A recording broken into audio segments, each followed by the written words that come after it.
Question is, a weak base 50 ml was titrated with 0.1 m HCl. The pH of the solution after the addition of 10 ml and 25 ml were found to be 9.84 and 9.24 respectively. Calculate Kb for the base and pH at the equivalent point.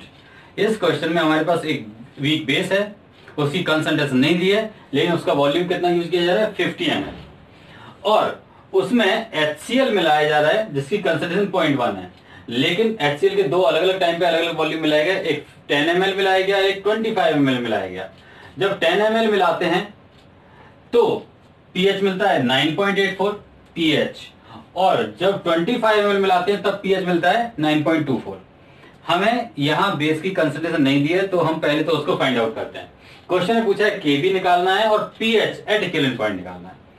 चलो देखो, let the concentration of weak base BOH मान लिया is equal to A मोल पर litre. अगर A मोल पर litre है और volume दिया है 50 ml, यानी कि उसके मिलीमोल्स कितने हो गए 50A, तो ये लिखा हुआ है millimoles of BOH equal to 50A। ये मिलीमोल्स हैं किसके, BOH के। अब रिएक्शन क्या होगी वो देखो, BOH plus HCl gives us BCl plus H2O। आपको पता है इसका कोएफिशिएंट 1 है, इसका कोएफिशिएंट 1 है, तो इसके 1 मिलीमोल इसके 1 मिलीमोल से रिएक्ट करेंगे। HCl कितना ml मिलाया पहले 10 ml और कंसंट्रेशन कितनी है 0.1, यानी HCl का 1 मिलीमोल यूज किया, तो इसके टोटल मिलीमोल कितने थे BOH के 50A, तो 50A में से 1 कम हो गया तो बचा कितना 50A माइनस 1 और BCl कितना बन गया 1। ये हमारे पास एक बफर बन गया जिसे हम बोलेंगे बेसिक बफर, क्योंकि ये है बेस वीक बेस और ये है हमारे पास उसका सॉल्ट। इसके लिए हम बफर का फॉर्मूला अप्लाई करेंगे बेसिक बफर का। चलिए हम एक और दूसरा केस, ऐसे ही प्योर सॉल्यूशन हमारे पास BOH का है जिसके अंदर टोटल मिलीमोल्स कितने हैं 50A, उसमें अब वॉल्यूम मिलाया 25 ml। जब 25 ml वॉल्यूम मिलाया तो 25 इंटू 0.1 2.5 मिलीमोल्स हो जाएंगे, यानी कि अब HCl के 2.5 मिलीमोल मिलाएंगे तो BOH के 2.5 मिलीमोल चले जाएंगे, यानी बचेगा कितना 50A माइनस 2.5 और ये बनेगा 2.5। अब हमारे पास दो बफर हैं अलग अलग कंसंट्रेशन मिलाने पर, तो आप देखो बेसिक बफर के लिए फॉर्मूला था POH equal to PKB plus log salt upon base. Salt है BCl या B पॉजिटिव अकेला लिख सकते थे आप, अपॉन बेस BOH। आप देखो यहाँ पर हमको pH दिया हुआ है 9.84 और 9.24, pH दिया हुआ है और हमें यहाँ पर POH लिखना है, तो POH कैसे निकालेंगे 14 माइनस pH करके, तो ये 14 माइनस 9.84 करेंगे, ये वैल्यू आ जाएगी 4.16। हम यहाँ लिख सकते थे 4.16। अब ये उस समय का कंडीशन है जब 10 ml HCl लिया था, जब 25 ml मिला है तब बफर का कंसंट्रेशन क्या था वो देखते हैं। तो यहाँ पर pH दिया था हमको 9.24 और POH लिखना था हमको, तो 14 माइनस ये किया 9.24, तो हमारे पास आ जाता है 4.76। ये वैल्यू है हमारे पास 4.76। दो कंडीशन हो गई, ये PKB log salt 2.5 upon 50A minus 2.5। इनको सॉल्व करेंगे, इक्वेशन सेकंड में से फर्स्ट को माइनस कर दो। जब आप ये करेंगे तो आपके पास देखो यहाँ पर आ जाएगा 0.6 लॉग, ये वैल्यू इन्वर्ट हो जाएगी, तो 2.5 into 50A minus 1 upon 50A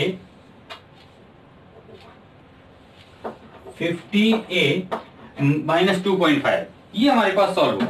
अब आप देखो जरा इसको क्या लिख सकते हैं, आप इसको लिख सकते थे 2 log 2, क्योंकि log 2 की वैल्यू होती है 0.3 इंटू 2 तो 0.6, तो 2 log 2 यानी कि ये हो गया 2 स्क्वायर और यहां से log हट जाएगा, इन दोनों साइड से log सॉल्व कर लो तो हमारे पास इधर आ जाएगा 2 स्क्वायर और यहां से log हट जाएगा तो ये टर्म बचेगा, यानी कि 4 इज इक्वल टू ये टर्म, तो ये लिखा है 4 इक्वल टू 2.5 इंटू दिस।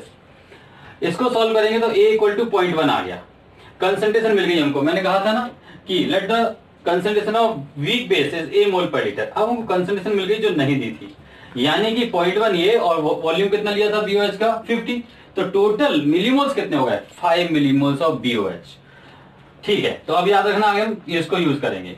अब इक्वेशन फर्स्ट में या सेकंड में किसी एक में A की वैल्यू डाल दो, तो जैसे हमारे पास इक्वेशन 1 ये है, इसमें अगर आप A की वैल्यू यहाँ डाल देंगे तो देखो 5 माइनस 1 हो गया, ये 4 हो जाएगा, यानी 1/4 बचेगा, 1/4 बचेगा, ये 4.16 है। इसको सॉल्व करेंगे तो आपको यहाँ पर PKB आ जाएगा और PKB आ जाएगा 4.76।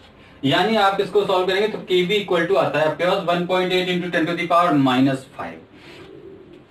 एक चीज उन्होंने पूछा था Kb का वैल्यू, तो ये Kb का वैल्यू आ गया।